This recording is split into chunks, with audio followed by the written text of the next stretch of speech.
Okay.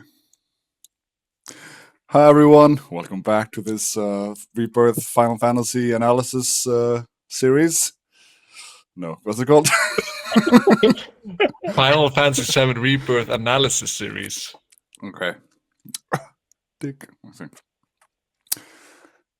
Hi everyone, and welcome back to this Final Fantasy VII Rebirth analysis series. I'm Peter, and I'm joined here by Nokwe Hey. and Alleyway Jack. Hey. And if you haven't already, then please go to Alleyway Jack's channel and check it out, because it's really good Final Fantasy stuff. But without further ado, Alleyway Jack, will you catch us up to where we are? Thank you, Peter. Yes, so what we explored in the previous episode was our introduction and journey through the Junon region, which, as we found there, is kind of a radical topographical departure from what we had in the original game.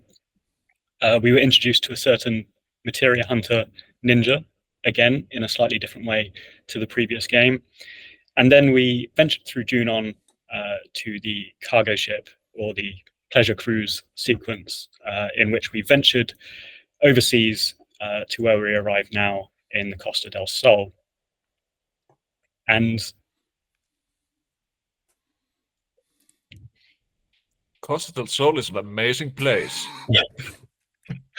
I thought we'd get better at this as we do more of it, but we keep losing the plot. Like, not you, just all of us in general. I wanted to add something to the cruise ship thing. And as we found on the cruise ship, we are kind of forced into some mini games and side quests, which some of us didn't quite like, which was being forced to play Queen's Blood. So slight departure there from what we had in the original game. And also an obligatory boss fight with Genova, which tracks reasonably closely with what we've seen in the source material. But where we left off that chapter, and now what we're being introduced to today, is our arrival at the Costa del Sol. And yeah, an interesting next step to our adventure taking place here. Yeah. So what did you guys think of Costa del Sol? It's different from the original, right? The original was more sort of Spain inspired, but once you get on the ship, you meet these sort of Hawaiian ladies, and there's less of these yellow houses that were original. It's more of a sort of modern city or town in a way. And once we get out of Costa del Sol and do the live spring stuff, we learn about sort of the backstory of this Costa del Sol, which used to just be these sort of fishing villages apparently. But then once the Republic of Junon falls, Shinra sort of takes over and makes it into this resort town. Yeah, I quite like that. I think I mean, firstly, of course, the scale and the breadth of Costa del Sol has been expanded upon quite a lot. But in terms of that context of it, and it's something that was alluded to in the original game with what happened with Wutai as well. But it's like where Shinra has sort of taken over these sort of industries and these formerly independent locations and turned them into, for example, tourist traps, because the industry has gone from those towns and that sort of thing. I thought it was pretty interesting. And yeah, with the Hawaiian ladies and bits like that, and the catchphrase that everyone in Costa del Sol says, which is like "hang loose." It's got this very this sort of surfer vibe, I suppose, California, Hawaii sort of vibe going on with it. I quite like how they sort of appropriated these known tells and tropes from the real world and sort of just immersed them and amalgamated them into our perception of the Costa del Sol. Yeah, I also think it's interesting looking at it from sort of a Japanese perspective, in that Hawaii is a lot closer to Japan than Spain, for example, and there are a lot more Japanese people who frequent Japan compared to the beaches of Spain. Frequent Hawaii, you mean? Yes. Yes. Yes. Japanese people frequent Japan quite a lot. Oh yeah. I see. But yeah, it's interesting because just aside from that, some research I'm doing and experiences I've had, I know kind of Hironobu Sakaguchi, for example, has spent time in Hawaii. I think he has lived there. He certainly worked on some projects there, and the same with I think when they were working on the early Final Fantasies, and they had the Samir Gabelli, I think his name is, the Iranian American. His visa expired in Japan, so they completed some of the work in Hawaii and stuff. So yeah, I think it was Final Fantasy 3 that was finished in Hawaii. Yeah. So yeah, I think you can see the sort of cultural elements they may have appropriated from that due to their familiarity with it, I suppose. So yeah, so there were some other aspects of the Costa del Sol that I quite enjoyed. We had those wheelies going on, and I think in the build up to the game, some of the amusing trailers and stuff, they showcased the characters on these. I can't remember what they're called, but they call them wheelies in the game.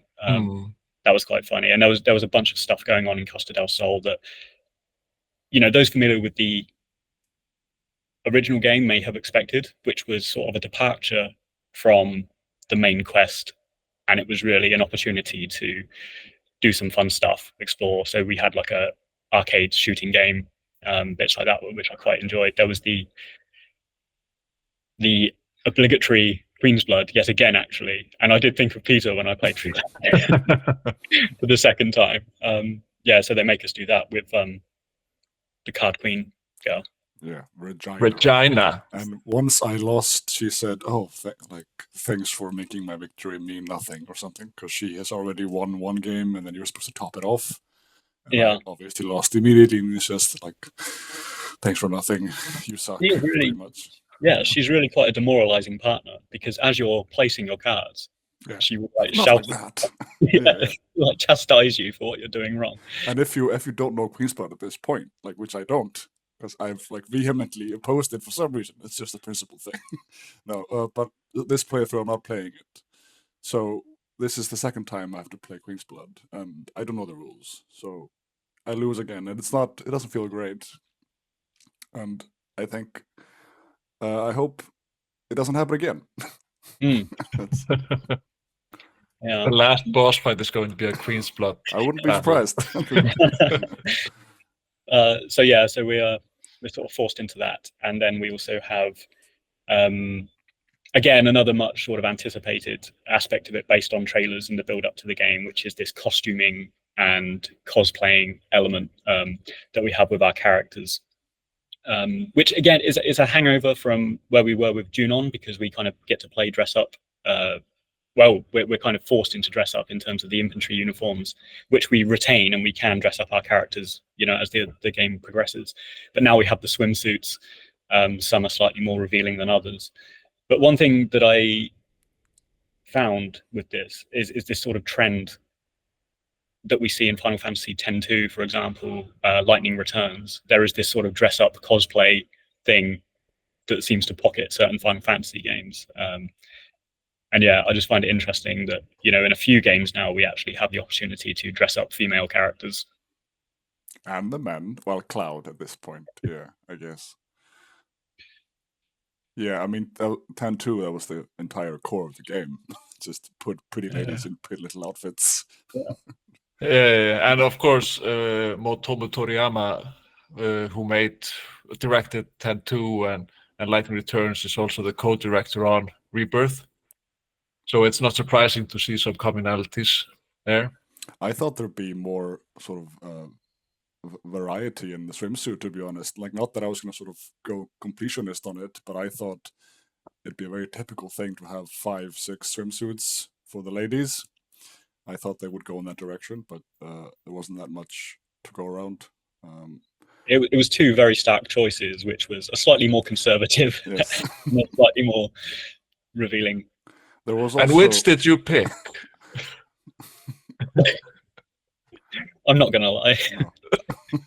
No, so the first time around, I picked all of the revealing options, but now because I'm aiming for a date with Tifa, I made Aerith wear something a little bit more sort of restrictive. Yeah, so hopefully that works out. And there's also the return of the Shinra middle manager. It was fun to see. Yes. From the first. Yes. I really like that he was a recurring thing just like that they made a thing out of him, and it does happen in a few Final Fantasy games. We have recurring characters that appear throughout the world.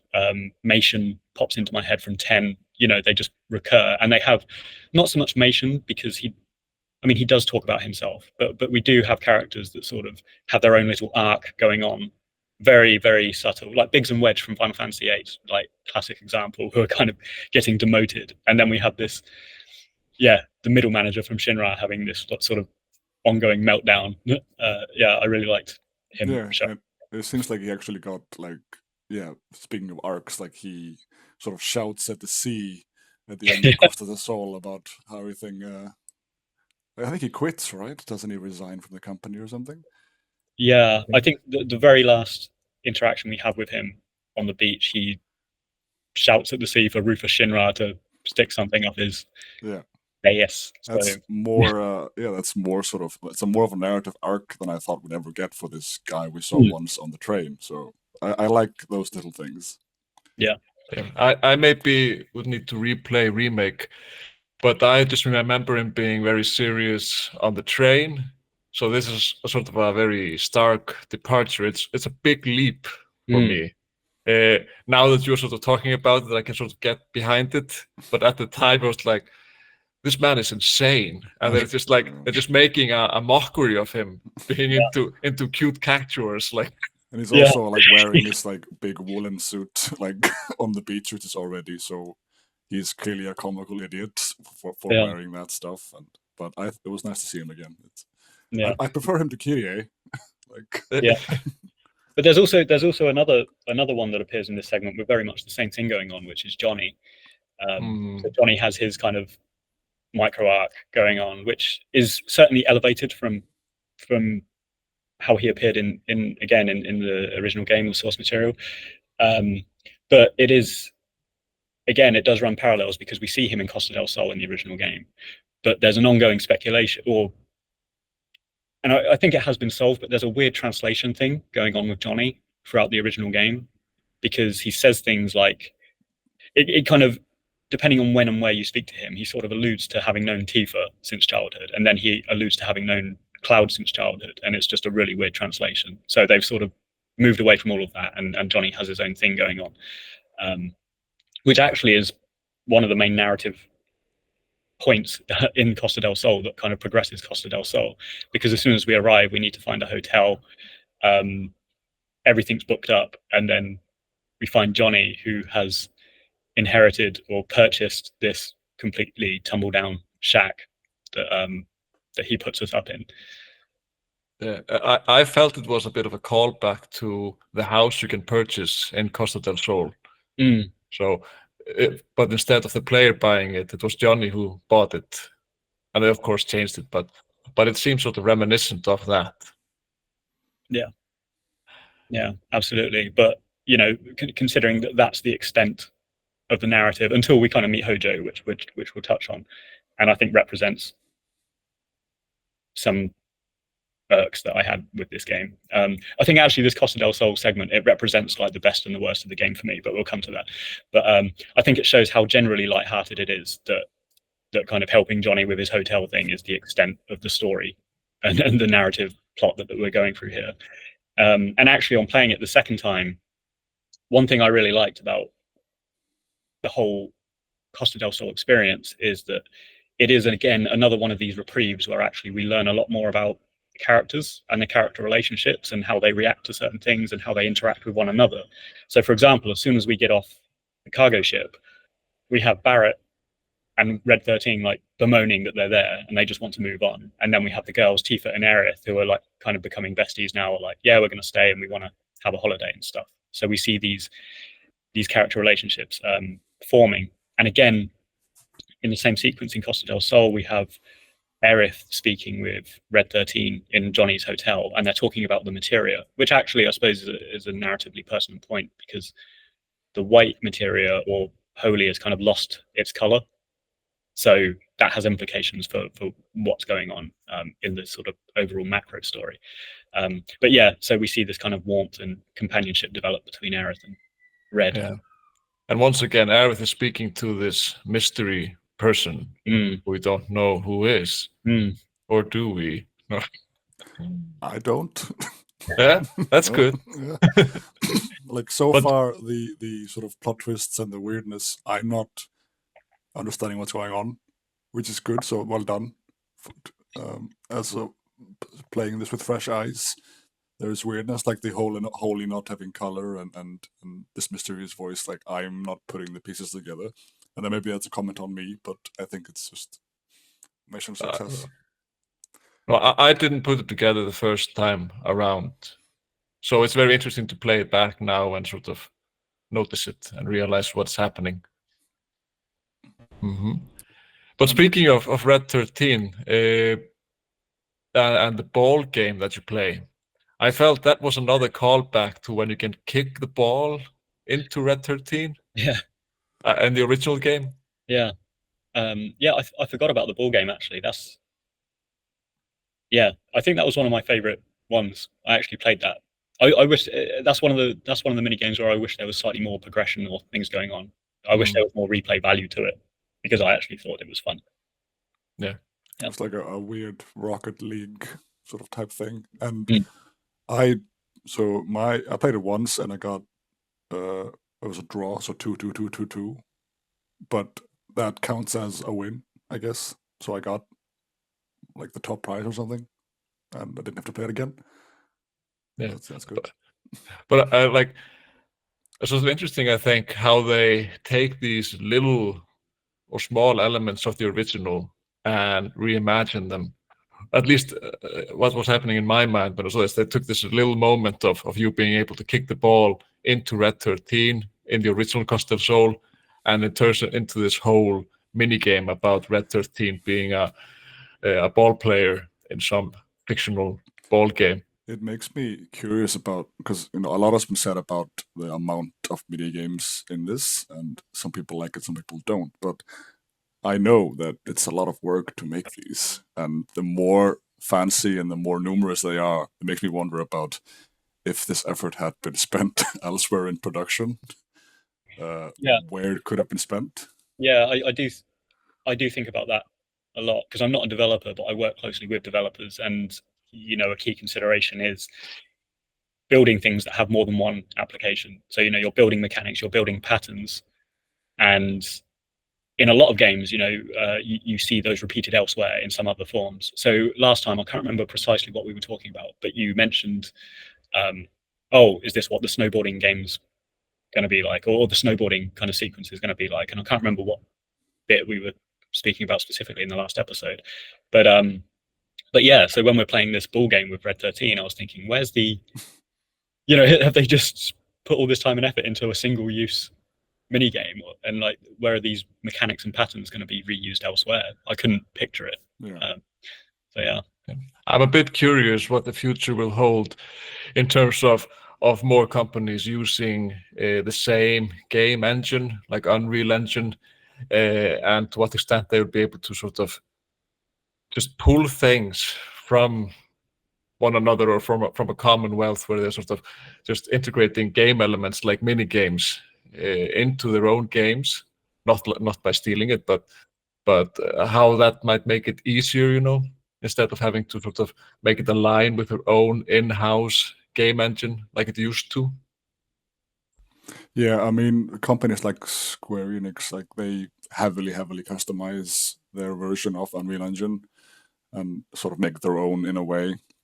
There is this general shared knowledge base that you can Google things, and Unreal Engine is something that people use all over the world, which is a good aspect of it, as opposed to be working in a proprietary engine where you can't really access this wealth of knowledge. But there hasn't been much in the way of sharing stuff like that. The framework is the same, which is good, and you can get support from Epic. There's definitely sort of good and bad aspects of everyone sort of turning to Unity and Unreal Engine. The good aspect is definitely like making content and making art and making things is easier for artists and programmers. But it sort of does put all our eggs in one basket as well as an industry, which if the Chinese decide to buy Epic or something, things can change really drastically. And but in terms of sharing in-house techniques, like how we make mini games, I wish things were more open source, but I don't see that that culture taking off really. But I'm maybe not thinking about companies exchanging these ideas, but Square Enix is of course a very big company.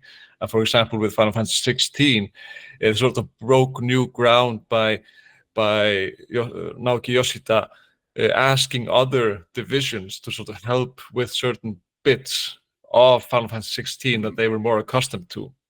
And Final Fantasy 16 wasn't Unreal Engine, but that might have made things a bit easier even. I don't know.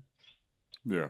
I mean, definitely within the company, I think that's a good idea. And I don't know if Creative Business Unit, what is it, 3? No.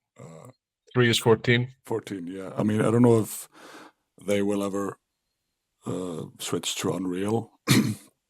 But when Kingdom Hearts did, and this installment is also on Unreal Engine 4, I mean, I don't think they will switch to 5 for the next installment. It's just too much of a hassle to get this done.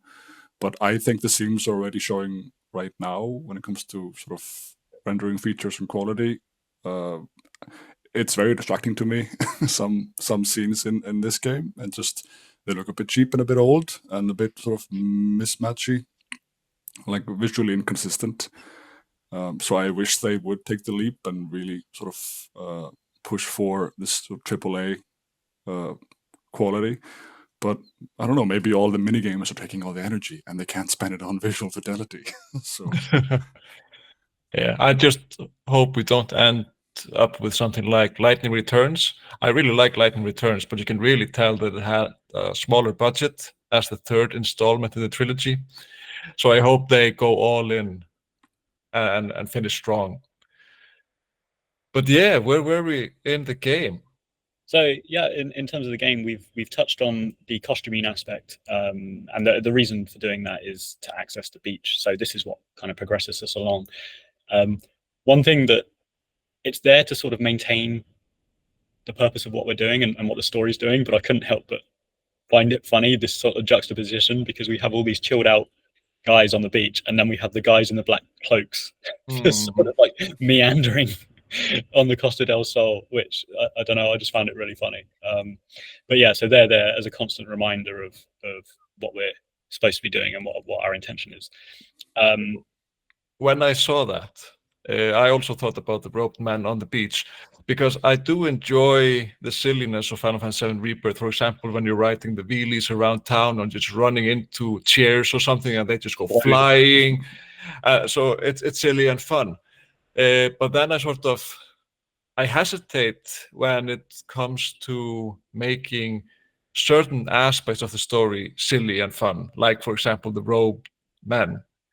Having them on the beach being like, it makes them a little bit less believable in a way. Yeah, and again, I don't think it was a moment that was designed to be funny, which is kind of what makes it, I suppose, a negative from a writing perspective, because we have Cloud and Barrett saying, leave them alone, because these the beach dwellers are just like, what are these losers doing here? Like, get off the beach. But it was just the image of it was amusing. So it wasn't supposed to be an amusing moment, like in terms of the story, in terms of the game, but it just was for me. So yeah, and I think it's directly after that, I think Hojo shows up, right? So as you were saying, a lot of the features of Costa del Sol harken back to what we saw in the original game, and they've sort of expanded it and extrapolated upon it. So Red 13 and the beach ball, prime example. So actually, in the original game, Hojo does appear on the beach, and at this point, we're kind of coming to one of my major gripes with this moment. And again, this is just purely subjective, and everyone else might have just thought it was fine. And it relates back to what we've been discussing with these staggered periodic boss fights as well. So in the original game, one thing I've always loved about Final Fantasy, and particularly Final Fantasy VII, is it had a certain maturity with the characters' relationships to these perceived antagonists. Like you could stand and have a conversation with the Turks or Rufus or Hojo, and not necessarily have that result in a boss fight. So I always found the game was quite mature, and the characters were sort of operated in this grey area. And that's what we have in the original game. Is basically Hojo is sunbathing with all these hot women around him, and he's like, "Leave me alone, I'm on vacation," or something like that. And he does make some references to the ancients, I think, and Genova, but he's basically on vacation. So in this game, they've taken that moment, and in terms of dialogue and stuff, and the hot women being around Hojo, it is consistent. But then it results in this boss fight, which is one of the most surreal and unexpected and weird things, where this giant robot emerges out of the sea, and all the Genova aliens come and morph with the men in the black cloaks. And I just found it a little bit cheap. I was like, I didn't feel like there needed to be a boss fight there. And it just felt, again, and this goes right back to the first and second episode, I think we were discussing it, they've inserted boss fights where it didn't necessarily feel like there needed to be boss fights. And this was the most egregious example of that for me, personally. So Yes, this is a ludicrous scene. Instead of just having a mature conversation with Hojo, you have this octopus-looking machine monster coming out of the sea and grabbing the roped man. And then in the next chapter, you have Elena and Ruth just dropping some random roped man off. Yeah. Like, why would you do this in the middle of Costa del Sol? I know that Shinra is to some extent an evil company, but they aren't, and especially with Rufus's new policy, they can't be doing this stuff this openly. So yeah, it's so strange, and it's sort of just what sort of annoyed me about it the most was they just really easily like captured all the characters. Like it just with a click of a button, they got Barrett and Tifa and all of them just in the robot, and just if it's that easy, then just do that. And just it was just way too easy. They got these sort of the Sims Plum Bob prisons, and it was just a click, and now, okay, we got them, and cool, okay, just do that again. Yeah, it was absurd. I think the only saving grace was the final moment where Yuffie saves everyone by doing this crazy ninja stuff with Johnny and like duplicating him. That was kind of cool to see. But in general, I felt the scene was a bit cheap. But as I say, I think this moment kind of represents the best and the worst of the game for me, because what we have immediately after this boss fight is this moment of reprieve, and all of our main characters are on the beach in the sunset, and you can just go around, again, classic Final Fantasy convention, where you go around and you can interact with each character, get their thoughts and feelings on the table. So that moment immediately following the boss fight was fantastic, and I think it encapsulates the main thing that I love about Rebirth, which was the character development, and how they've embellished these characters so well. And of course, we had the Shinra middle manager on that beach so moment as well. So definitely kind of the best and the worst of the game in this particular moment for me. And this is Yuffie's 5th introduction or something. I don't know. I lost count by now. And this one seems to be the one that sticks. Because Yuffie asked, well, she sort of challenges Cloud for supremacy to a duel.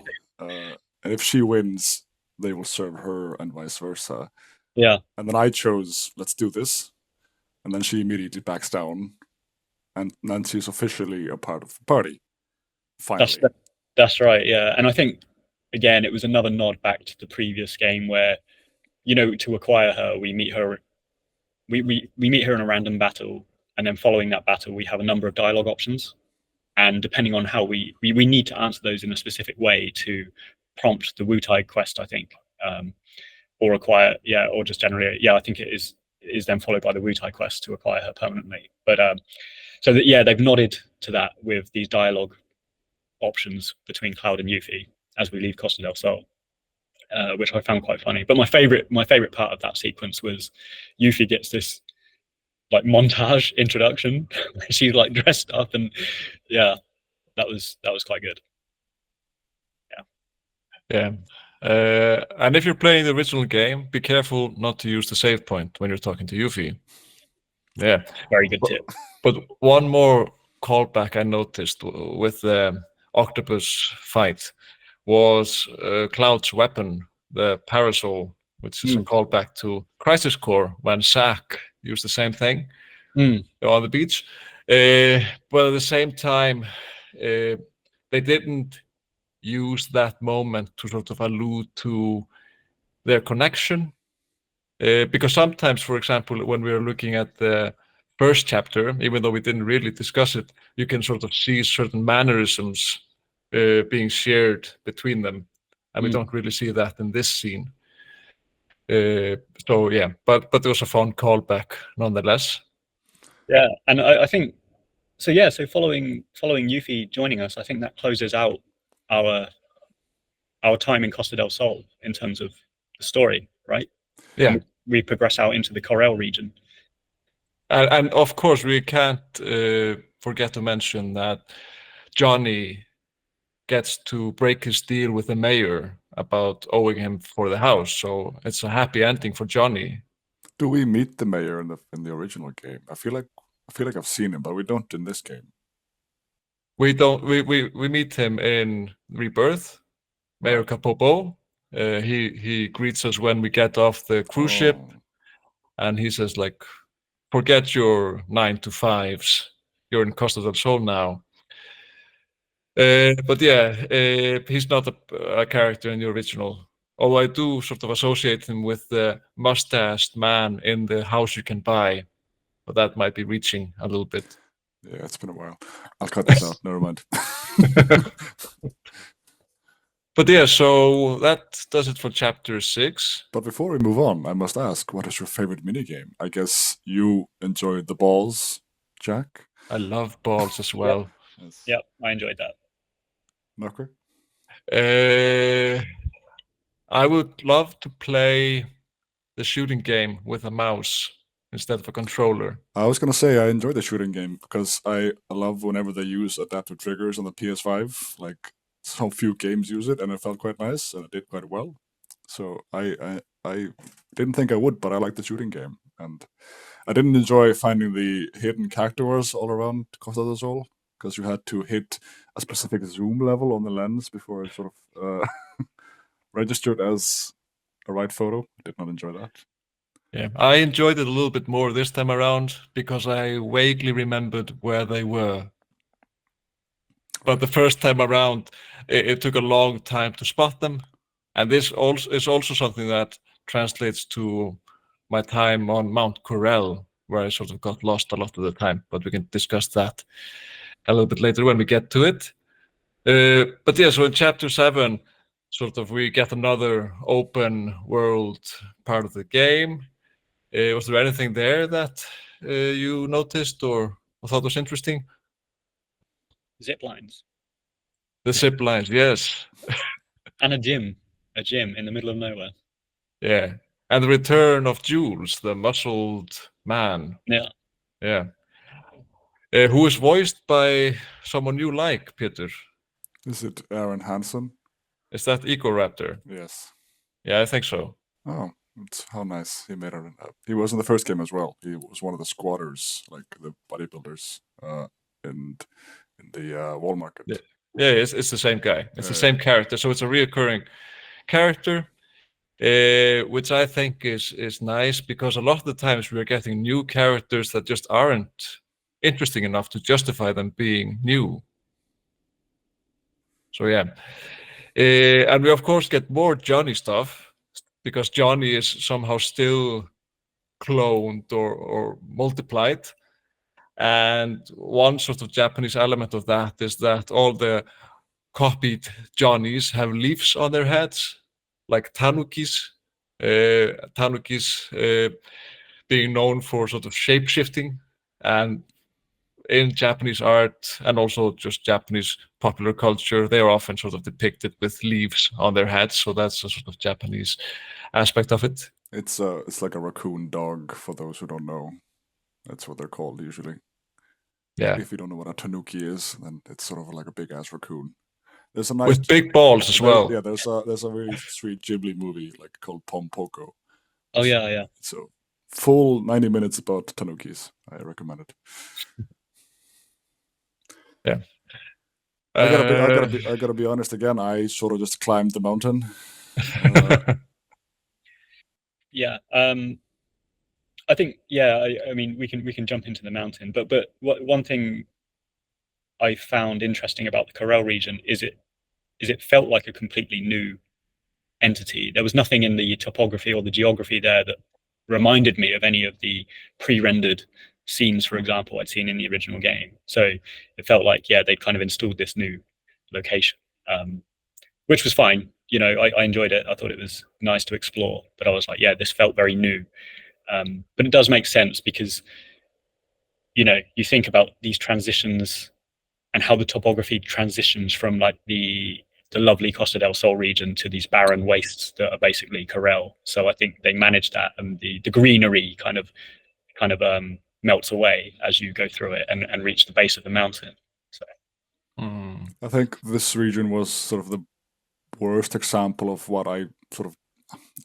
It's the what I don't like what they're doing sometimes in these outdoor scenes where they just sort of fill every nook and cranny with well, they're called mega scans models. So it's sort of 3D scanned cliffs and stuff.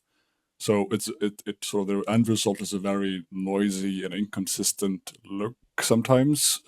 Just no flat areas, no place for your eyes to rest. It's just cliffs and cliffs and cliffs and cliffs, and if you start looking at them up close, like the textures are sometimes some are very blurry, some are very sharp, and this whole region was just rocks and cliffs, and it was sort of the worst example of this design choice in my mind. I would have liked to see something a bit more stylized in between. So bigger shapes, maybe sort of clearer paths instead of just cliffs. So, but that's a very much a me problem. But I really felt this here. I do appreciate the sort of variety, at least, for example, if you compare it to Final Fantasy 16, which felt very samey a lot of the time. You had the same architecture to some degree, at least, and the topography was very similar. Here we already have 3 areas, and they're all very distinct from one another in a way. So that's good, at least. Yeah, I think 16, just on a tangent, would have really benefited from a departure from the map system to something like Rebirth is doing, which we have this sort of interim areas where you run from one area to the other. I think I would have loved to see that in 16. 16 felt very segmented to me, and some people really like that, but it made the world feel much smaller, while this is doing the opposite for me. It's making it feel bigger, because we can walk from Costa del Sol to Corel, and I can really feel it. did you have any thoughts on the? I was thinking about this the other day, because I'm going to do like just a general review of Rebirth for my channel, and I was going back through, you know, as I'm playing. But you think about the design decisions that go into making world maps, and how here, so in earlier JRPGs, earlier Final Fantasy games, they sort of really shrink down the world, and the avatar is kind of comparatively bigger, so you can traverse a great amount of it in no time at all. And then you have the Elder Scrolls approach and like Final Fantasy 15, where everything is one-to-one, but it's like it can take you forever to go from one town to another. And here they've kind of had this compromise where they've kind of scaled down the world, but as you say, you can traverse from Costa del Sol to Mount Corel in, you know, kind of 5 minutes or something. So, I mean, in general, did you like the kind of scaling and their approach to? Yeah, I think it's a good compromise. What I did feel about this area in particular, and you can turn it off yourself, but I felt like if I turned the minimap off, it would have felt better, because you can see the seams, and this area felt actually like you could go in different routes to get to the same objective. But when you have the map option, you can just you can really map it out in your head, and it sort of loses the mystery a little bit. So maybe if playing it again, I'd play it maybe without the minimap. But yeah. Speaking of traversing this area,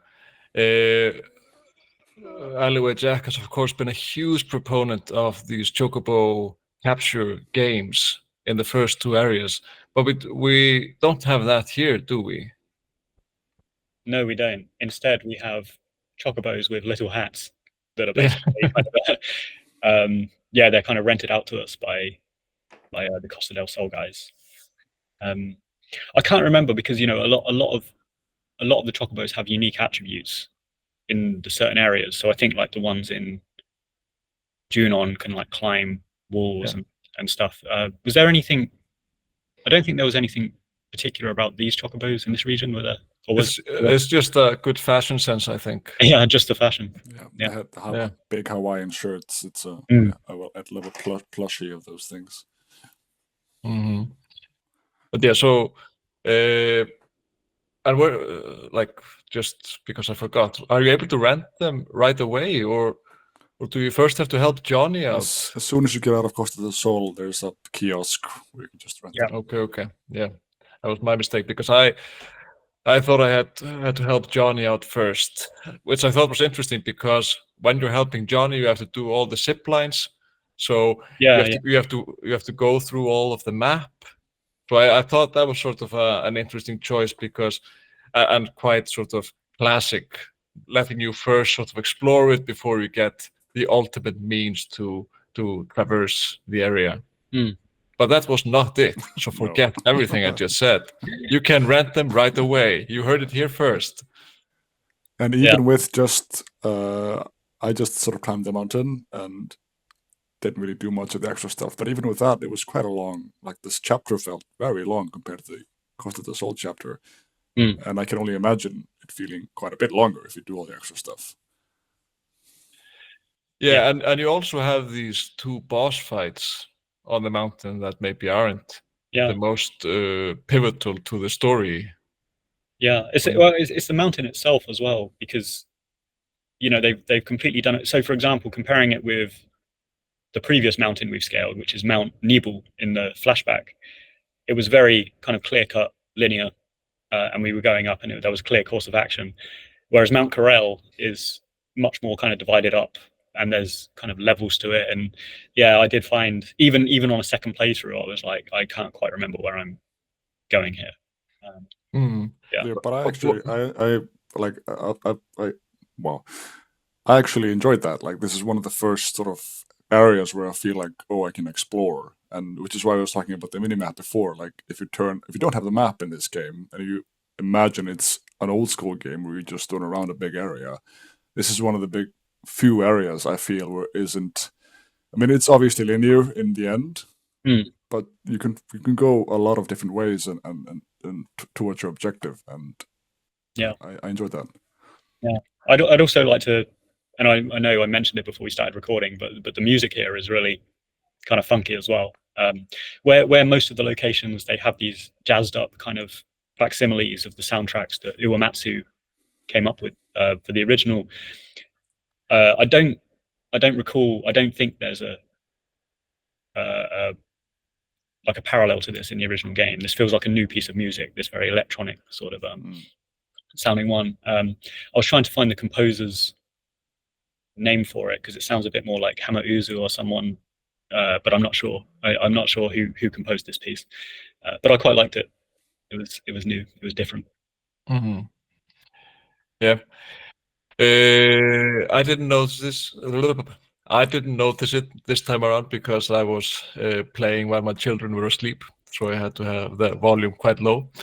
But one thing I did like about tracking up this mountain is how sort of seamlessly Yuffie integrates into the party, and she has good banter with Barrett and Tifa, and so that's very nice to see. And they leave little pictures. On the way to the mountain. Yeah, I love that. I loved all of that. Like as I mentioned in the last episode, like this game completely won me over to Yuffie, and I think she became my favorite party member in the entire game. She never left my party like after this. But yeah, the banter with Barrett in particular, she really does kind of embody and come across as this petulant child, particularly in relation to Barrett. And then those little chalk outlines that you mentioned, kind of guiding us around, they kind of separate off yeah, it was great. It was great. And also, we kind of take control of Yuffie shortly after this point as well. And this was a puzzle sequence that I really quite enjoyed, actually. Like we get to play around with the unique attributes of controlling Yuffie, slightly more action-based gameplay where we can throw her ninja star around and breaks boxes and that sort of thing. So yeah, it was cool. But it also made me think about this game and how it feels sometimes like Final Fantasy has something of like a identity crisis in the mechanics, because this Yuffie segment almost plays out like an action game like Assassin's Creed or something, where you really have a lot of freedom in how you control your character and the appendages and the sort of interaction with the environment that you can do, which is actually contrary to how we explore the overworld with Cloud. So where the comparison with Assassin's Creed is you can basically jump and traverse all of these rocks and you can climb up pretty much anything in Assassin's Creed. You can't do that with Cloud in the overworld, which I think in our second episode we were discussing the weird janky interactions with some of these environments. And then but then we come to this segment where we have full control over Yuffie and what she can do and how she interacts with the environment, with the swinging on the ninja rope and that sort of thing. So yeah, it was interesting how they opened it out and allowed us to do that with her. I thought it was cool. I was surprised how fun it was actually just playing as Yuffie, like both combat-wise and exploration-wise, and I was actually having a blast, which is one of the few times during this playthrough. But you do unlock the grappling hook for Cloud as well, right? In the end, to use in future situations. But just the contrast with how Yuffie fights and how Cloud fights made Cloud feel sluggish and slow and sort of boring once you can sort of jumping around and throwing stuff for 40 minutes. So it's a risky move to have like up the fun this much and then bring us down to earth really quickly again. It feels like aerial combat for Cloud in Rebirth is better than it was in Remake, but at the same time, when I played Final Fantasy VII Remake Integrate with Yuffie, that was an even bigger jump into making aerial combat feel sort of nice. So it's nice having her throwing her shuriken and jumping to retrieve it and fighting like that. Yeah, and this segment is another example. Again, just going back to soundtracks and how they've reimagined and funked up the original. Is we have, I think her track is called Descendant of Shinobi. I think that's the Yuffie track, and that plays throughout this puzzle sequence as well. So it was just a really nice like little moment of the game, I think. So just to sort of recap, we're climbing this mountain and Aerith is very tired, so the party decides to split up, right? And we end up with a mandatory party of Cloud, Red 13, and Aerith. And we have this quite open mountain climb where we can go different ways, which I sort of liked. And then we meet the Turks, right, as them. Right. Yeah. And then we have another appearance of Elena and Rufus. And as you alluded to before, Nakve, you were talking about the Turks just dropping off some roped men. And we don't really know why. Yeah, and like in terms of time, I can't imagine that enough time has passed since Hojo went out of his way to capture them in Costa del Sol to us walking up the mountain and then releasing them into the wild. Yeah, it's pretty mysterious, and very strange moment with the Turks there. But this does lead into some quite significant cutscenes as well, because I think this is where we have a cut to the Shinra and what's going on with them. Rufus in the boardroom. Yes, probably demanding allegiance. Yeah, and talking about the Magnus Materia project. I didn't realize it because we mentioned the Magnus Materia project last time. I'm not sure, so just in case somebody doesn't know what Magnus means, it means the greatest. So it's the greatest Materia project. Yeah. It's a very common name in Iceland, so and it's also related to, of course, Magnum Opus, the greatest work. So yeah, so it's going to be the greatest materia, and Scarlet sort of is advocating for this being an artificial materia, while Hojo wants to explore how it is related to the weapons, right? And the weapons are taking on a sort of a new form in this game. Sin from Final Fantasy X. Yeah. Yeah, this is. I'm always in. I'm interested to get other people's takes on this because because in the original game they're these kind of goofy looking Gundam looking things. They're almost like mechs. They're very sort of Japanese, and they remind me of that sort of Ava sort of thing. But they're obviously organic entities, and now they've turned them into these sin-like whale creatures that seem a lot less intimidating. They seem a lot less like they might potentially be future boss fights. They seem to have really kind of embodied a whole different role in this story. I think. Yeah, I imagine that we will also get the other weapons later on, but these new weapons are sort of seem to align with nature. They're just a part of the live stream and sort of embody the live stream. It's one of the things that probably wouldn't be called what it's called if it wasn't translated in 1997. It's like soldier and weapons. Like, it's sort of silly when you think about it if you're not used to it. Once a soldier, always a soldier. And like if it's just straight English, then that doesn't mean the same thing if a special word for Mako infused soldier existed. And same with this, if you go, oh, it's a weapon, and you go, what? Like we know them as a Ruby weapon and Omega weapon and all that stuff, but if you're not familiar with that, it's sort of a silly name for these fish things. I don't think Japan has outgrown this tendency at all. Using cool English words. It's like, a soldier is just a really basic word, but usually we know it in different contexts. It's written in all caps, Peter. I know, but if you don't have the subtitles enabled, it's a bit silly. Yeah, exactly. So where were we? We have this. Was there a parallel to this boardroom scene in the original game? We're in the boardroom. Not at this point, right? I mean, we actually have Reeve asking Rufus. No, sorry. It's of course it's a new scene with new information about the weapons and how they are different in this game, and also Rufus sort of asking everyone, why didn't you try to stop my father? And Reeve does not use this opportunity to say, hey, I kind of did. Yes. Oh yeah, it's a strange scene. We have mentions of the Promised Land as well.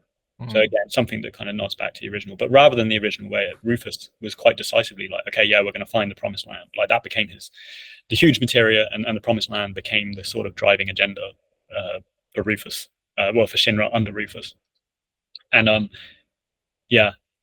this scene didn't dwell on those. They didn't kind of focus on that as being their next steps. It was more about him demanding allegiance from these guys and asking why they didn't, as you say, kind of stop his father and stuff. So it was quite a weird one, and I think it was primarily used to sort of introduce these new things that we discover shortly, like the weapons. And and also like Reeve goes and talks about the destruction of Sector 7, like, and just asking like, why did we do that? And Rufus pretty much says, we probably shouldn't have done that. Like, my father was old, and which is fair enough. And but it's interesting to see that this sort of this direction change and his emphasis maybe less on his father's work again.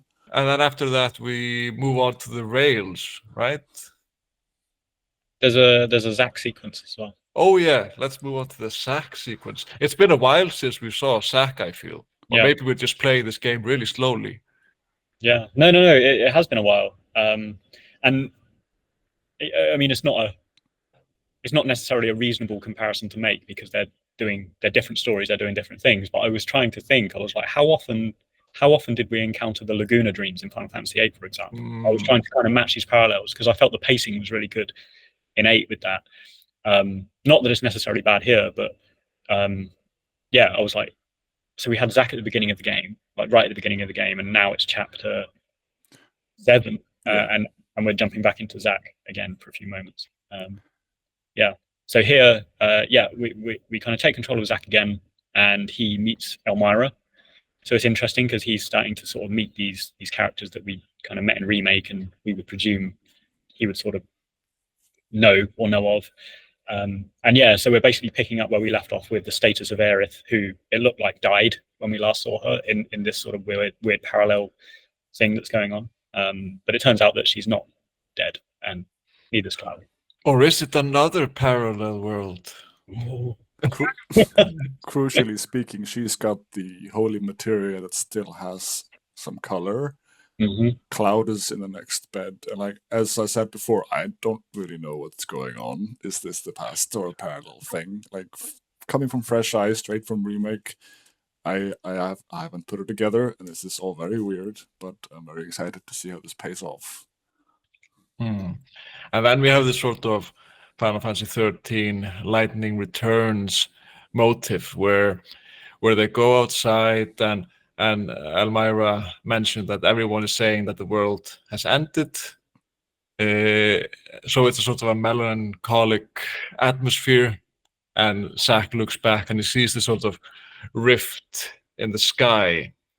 And of course, there's this whole thing about Aerith sort of not liking the sky. I don't remember the exact line, but she sort of is a little bit afraid of the sky. And now we have a sky that is sort of fearsome in a way. So some puzzles are being put together. So is the wrong Aerith in the wrong world? Did they switch? Am I getting it, guys? Oh, no, I think what we're seeing, just to be very honest with you, is this is Aerith's. This is Aerith's. Sorry. So this is her Heartless, and then later we are going to see her Nobody. People would riot if this was the case. It might be the crossover we never knew we wanted. So. Yeah, and then Verum Rex is going to be in there somewhere. And... That's a deep Kingdom Hearts cut. Yeah, we gotta do a complete story on that one day. It's ridiculous. Yeah. So we get these two scenes back to back. There's the boardroom and the mysterious Zack parallel past something scene, and then we next go to the ruined reactor, right? After we've sort of opened up everything, which is really cool to see, I thought. I thought it was a cool sequence. And actually, considering where we've come from, where Costa del Sol, there wasn't much narrative momentum, here in quick succession, we're getting a lot of progression. We've had the Rufus scene, we've got the Zack scene, and then Yuffie gives us some backstory on Wutai as well. She has a little discussion about her backstory where she mentions a key character that we've sort of seen previously, which is Glenn Lodbrok.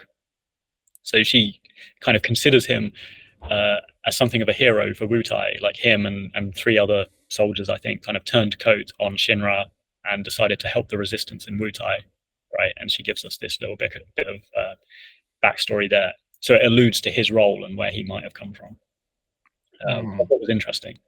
Yeah, and also when she mentions him, Cloud sort of takes note. What did you say his name was? Yeah. But it doesn't look like he recognizes this as his father's name or anything like that. So yeah, it's interesting what their connection might be. Yeah, I think there's definitely something there because and I didn't pay attention to that. I didn't really notice it on the first playthrough, but then I did when I'm playing back through the second time. He made that. He made a point of asking again who he was, and I was like, something there. I swear to God, if Cloud's name is actually Cloud Lodbrok, I'll be very, very disappointed. Yeah. And also, I was just thinking when I saw that scene, because Lodbrok is dead, right? Yeah. And because Rufus shot him. Oh, yeah. Yeah. But is he dead? But of course, we do have a character in this game who sort of embodies dead people, and that's Genova. So I was just thinking, when we see Lodbrok, is that Genova? Because that would be very sort of in line with the character of Genova, I think. Especially if we compare it to the book The Kids Are All Right, where Genova is sort of known for taking on the appearance of dead people. You know, like Genova, like parts of it kind of split off from itself, right? So for example, in the original game we're fighting, it's like parts of Genova that morph into just these crazy kind of manifestations of Genova.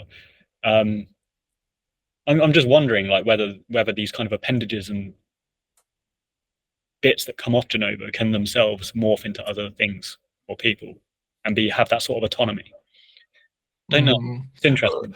For example, in The Kids Are All Right, Kadash, who we of course know from Advanced Children, he is sort of impersonating the dead friend of Kyrie. And he sort of seems to do that on his own in a way, as his own sort of individual piece of Genova. So they seem to be able to do that. And there seem to be different stages, of course, as well, because Kadash's ultimate form seems to be Sephiroth in a way. When he levels up into Sephiroth. So maybe Cloud can level up into Lodbrok, and there is this sort of duality to what Genova is. This is good content. The mysteries. Yes. But then we get to see one of the weapons in person. Well, yes. And it's a huge sin-like thing. I was thinking about this as well. I was like, why have they done this? Because it's so clearly a nod. And then I don't think this is the thing. I don't think it's a thing, but I know what you're going to say. I know what you're going to say. You're talking about Spira and the I was just going to make the point that I think one of the guys at Square said, yeah, they're the same world, they're the same universe, sort of thing. And I was just like, don't go down that road. Yeah, it's been I don't want to be like Jacked up here, but it did look remarkably like Sin, and of course, yeah, there is that discussion that they're the same world. Yeah, and there are of course other similarities because Sin is sort of this amalgamation of Pyreflies, of the sort of life force energy from Final Fantasy X, and of course these weapons seem to be the same thing in a way. Yeah, these huge collections of Mako energy or the life stream. I would love for Spira and this world to be connected, but I know they didn't plan it, so even if some guy just says it, it doesn't mean anything for me. You can point out the similarities and all that stuff, but if there's no actual references in 10 to the old world, like it's meaningless. It's something I would have enjoyed when I was 12, but I keep seeing videos on YouTube like Durder confirmed, Spira and Midgard Serm. You go. But it's also interesting because these games are of course made by a lot of different people, and I don't remember who said what in this instance, but maybe one person on the team said, oh, they're connected, and that's interesting, and then Yoshinari Kitase says something, no, they're not. It's like with is Squall dead? No. Is Rinoa Ultimisia in Final Fantasy VIII? So that's sort of debunked by Yoshinori Kitase, but that doesn't mean that he's speaking for everyone on the team. But I agree that it's not particularly meaningful at the moment. I'm not going like, wow, I really love how Final Fantasy X is informing this playthrough of Final Fantasy VII Rebirth. Yeah. So there's a sequence when you have to get Tifa, Barrett, and Yuffie off the mountain, and you get to choose whether they go the exciting route or the safer route. Which one did you guys choose? So the first time around, I picked the dangerous route because it seemed like more fun. And having now chosen the safe route, it was more fun to do the dangerous route. Yeah, I think I must have been the same. Assuming the dangerous route is where you kind of do the jump off the high thing. Yeah. I did that both times because I couldn't remember what I selected the first time around. So So if you chose the safe route, then Yuffie will like you a bit more, but Barrett will like you a little bit less. So, So if you want to date a 16-year-old, play it safe. But don't get caught. But just before that, we had sort of a callback to the original game after the boss fight with this big bird, because you are trying to save these sort of baby chicks. Yeah. Whatever you would call them. Because in the original, you, of course, get the chance to either leave them alone or take their treasure, which will somehow kill them, I imagine. And that was a good spot. I never made that connection. Yeah. You're bang on. Yeah. And I prefer the original. That was memorable, and I would have loved to see them do something with that, because it's one of the rare occasions of role play in Final Fantasy VII, the original. You should get to take a stance on something, even if it's not maybe particularly meaningful. But wasn't it like a summon material or something that you could get? No, it's just some gil and some potions or something. It wasn't amazing. And then we of course have the cloud-like bird, the bird with a sort of cloud-like hair, who sits atop Barrett's hair, making for a fun little Easter egg, because Barrett is not the first ruggedly handsome black man to have a baby bird in his hair in the Final Fantasy series. I'm of course talking about Sass from Final Fantasy 13. Yeah, I do think that. Yeah, and hopefully this bird will also turn into a sexy lady, Chocolina. Oh yeah, that would be nice for Barrett. Marlene needs some other figure or something. No, he needs to move on. But yeah, and speaking of moving on, we move on to Corel, right? Going to Barrett's old hometown, where he is welcomed with open arms. No, they don't like him there. No. They pour stuff over him and belittle him with words. I just want to get into this right now, because I get it. Like so the people in Corel don't like Barrett because he seemingly pushed for this reactor being built in this town to revitalize the economy and all that stuff, and that went really bad. The reactor exploded. Shinra came in guns ablaze and killed a lot of people. But then we see a cutscene of how this transpired. There's a democratic vote, but either we should do this or not. And Dine is vehemently opposed to this. He's a former friend of Barrett, and he says, coal is the future. We shouldn't let these city slickers tell us coal isn't the way forward. And that's obviously ridiculous and stupid. But then they put this matter to a vote. We don't see the vote, but I assume that everyone voted in favor except Dine. So why is Barrett this? Yeah. Isn't the scene about sort of convincing Dine to... because in the original, I think, Dine was also opposed, but then they sort of convince him to go along with it, even though he doesn't like it. But speaking of Dine, what do you think of his design? When I saw him, because he didn't look this big, in the original. They look a little bit like gym bros in this version, because they're very, very big men. And I do think he looks cool, but he doesn't really look what I maybe imagined him to look like. Yeah, I was the same. I think his composition, his physical composition was more similar to Barrett. Well, he was a comparable size to Barrett, which I didn't like, because what I liked about them, even though he's so sparse, I mean, this is so pedantic of me, because they're so sparsely seen in the original game, but there's this juxtaposition between their size and their characters, which I thought was cool. And I liked that he had bright purple hair as well in the original, which they've sort of retained, but not as vibrant as it. Bright purple hair in the original? Yeah. Purple hair. It was black. It was not black. It was purple. But the edit, can we get a screenshot? he reminds me now of someone from like Stranger of Paradise. I don't know why. So the design of him now is... Okay, dark purple. I see it now. Sorry. Yeah. But I guess I'm looking at it now. I'm looking at his battle model, and it's, he's a buff dude in the original, in the battle model. Like, he's a big dude. Yeah. He is a But, coal miner. It's a very manual job. but this new version of him sort of makes me suspect that his wife wasn't being entirely faithful, because we know what his child looks like.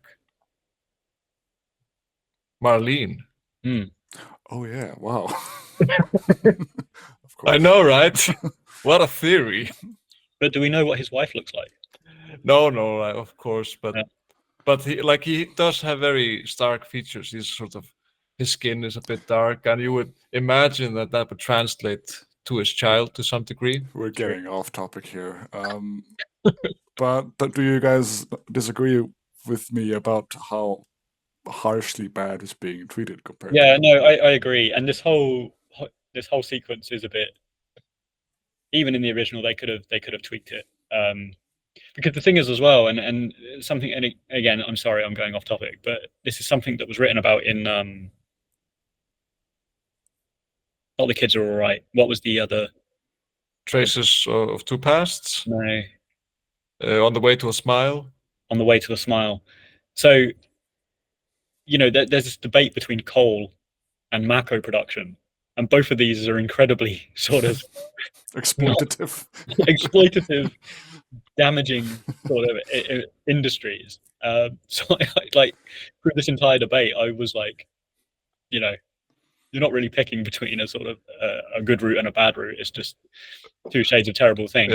It's the same in Najima's novel. They're talking like, "Hey, we've discovered an alternative to Mako. It's petrol." It's just like, what the fuck? guys. It would have been amazing for Dine to be like, "We have relied on our wind turbines for centuries. Yeah. The fresh water from our waterfalls powering our houses." I kind of would have preferred that, honestly. Just like really take it too far. But he's fighting for coal, guys. But one thing, just to speak on the behalf of the people of Corel for a second, I think, if I remember correctly, Barrett was also sort of one of the ones who was sort of the most in conversation with Shinra about this, sort of bringing it home. And it's also just him maybe taking responsibility, because even if it wasn't him alone, he was a part of it, and he sort of feels bad enough about it that he's willing to let the people of Corel treat him like that as a scapegoat, maybe for everything has happened. And as far as we know, he may be one of the only survivors that was kind of pushing for this, because of course, at the time that the massacre took place in Corel, him and Dine were away. So, and they killed the mayor. Just based on what we've seen, like in these cutscenes, like the animosity doesn't make sense yet, because you get this very sort of poor treatment in the town, and you go, oh my, like he must have done something awful, and then you have a democratic election in a pub where everyone sort of agrees. And so, even though I know that there's more behind it, like I haven't seen it so far. But just to backtrack a little bit, with the reactor, with this big pool that is big enough to fit this sin-like whale, that's of course also different from how it was in the original, where you had this sort of still standing reactor. And I thought it was a lot more clearer this time around that the reactor wasn't operational. It was pretty clear, yeah. That was pretty clear. There's the big hole, but and maybe it was operational in the original. But maybe not. I'm not sure. And that's the power of designing landscapes. Okay. But in Corel, we also meet Doc Sheridan and Dr. Sheridan. Dr. Sheridan. And is this the same doctor from Traces of Two Pasts that heals Tifa? Yes. Yes. Yeah. So as we mentioned, Nugby recommended the book to me, and I'm reading it at the moment, and I have just read the segment, and I was thinking about the logistics of Tifa, how she was treated, because of course Sephiroth injures her in Nibelheim, right? And then she's taken to Corel and treated by Doc Sheeran, and then she ends up in Midgard. So I'm mentally sort of tracing where she's been carried, because she was unconscious for a month. But yeah, it's interesting because as you're sort of alluding to, it loops back to that in this game. Tifa says, "There's someone I want to go and see," and then we meet Doc Sheeran. But also, what I really liked about his inclusion is he's giving a bit more context to the guys in the black robes, because there's like a bunch of them there, and he's like, "I'm doing blood tests on them. I'm taking." I can't remember precisely what he says now, but it reminded me a lot of Crisis Core. Oh yeah, he says he's testing their blood and they're degrading. So it looks like their cells are degrading.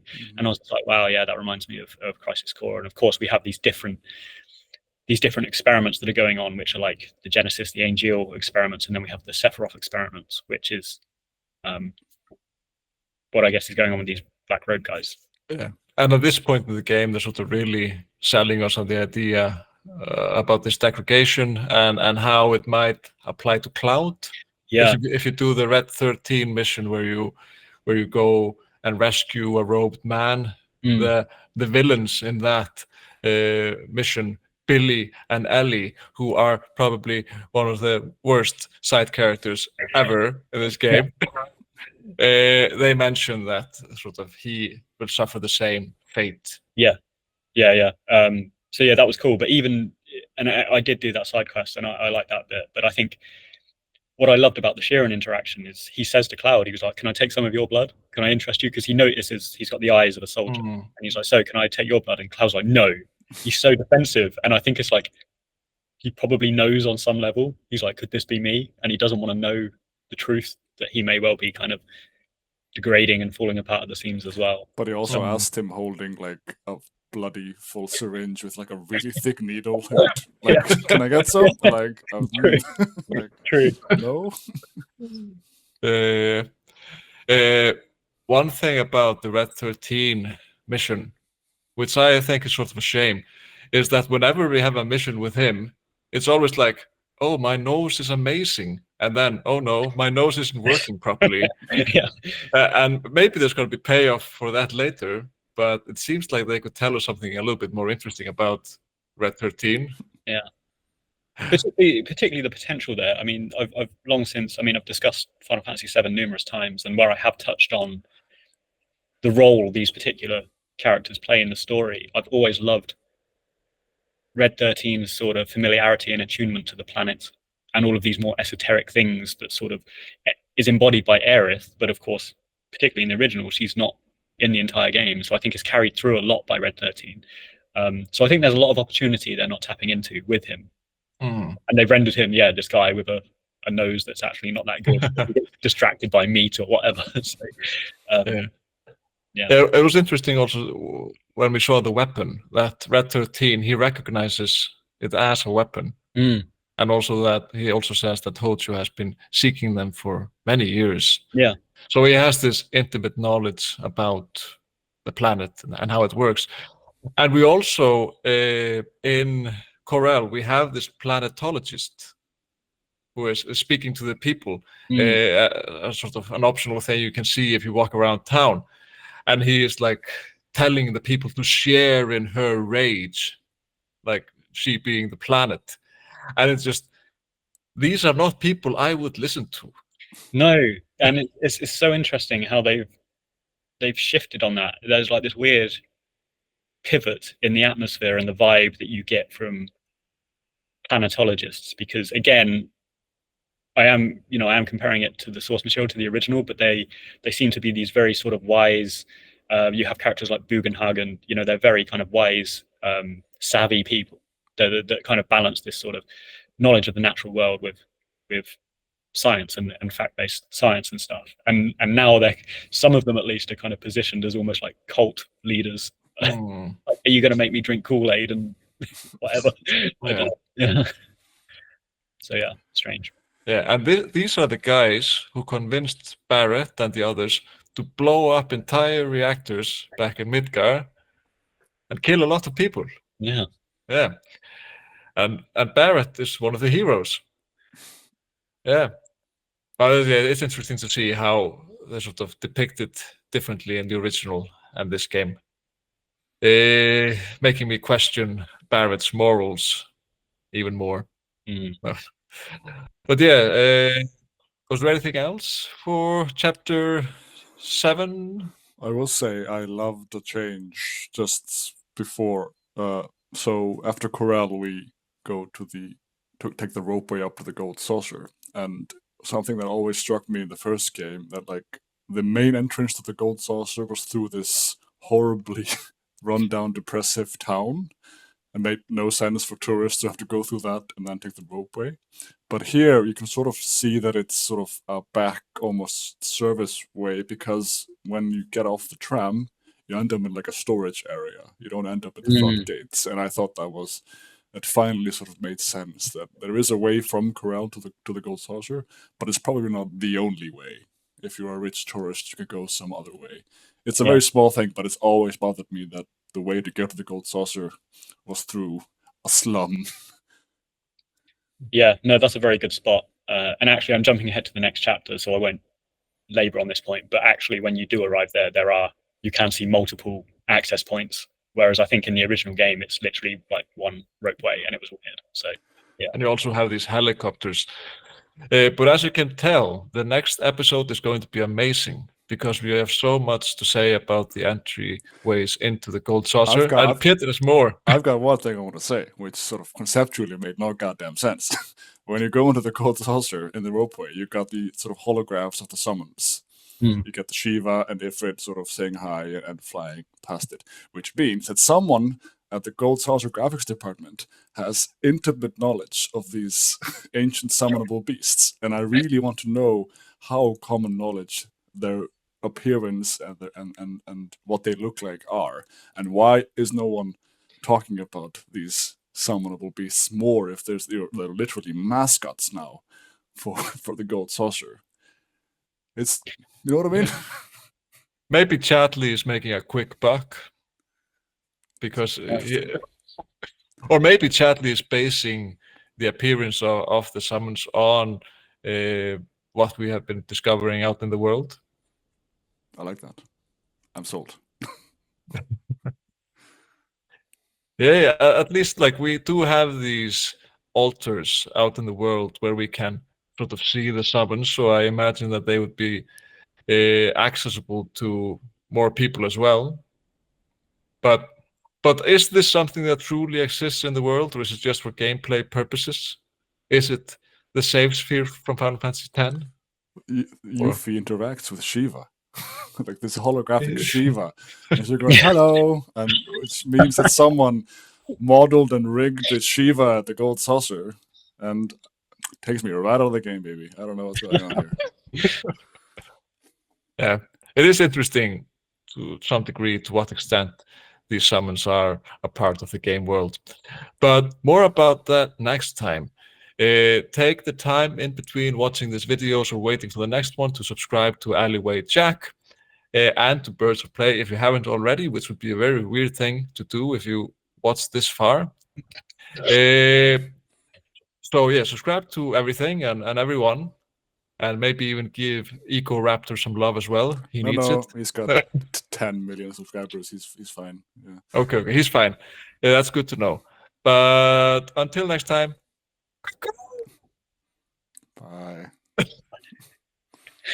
Oh, maybe let Alleyway Jack say bye as well. Yeah. Say bye, Alleyway Jack, and tell people what they can do for you. Goodbye, everyone. Thank you for watching thus far, if you have been. And yes, if you enjoy what I'm saying along with the Birds of Play, then yeah, feel free to check out my channel and subscribe if you're feeling generous. Yay!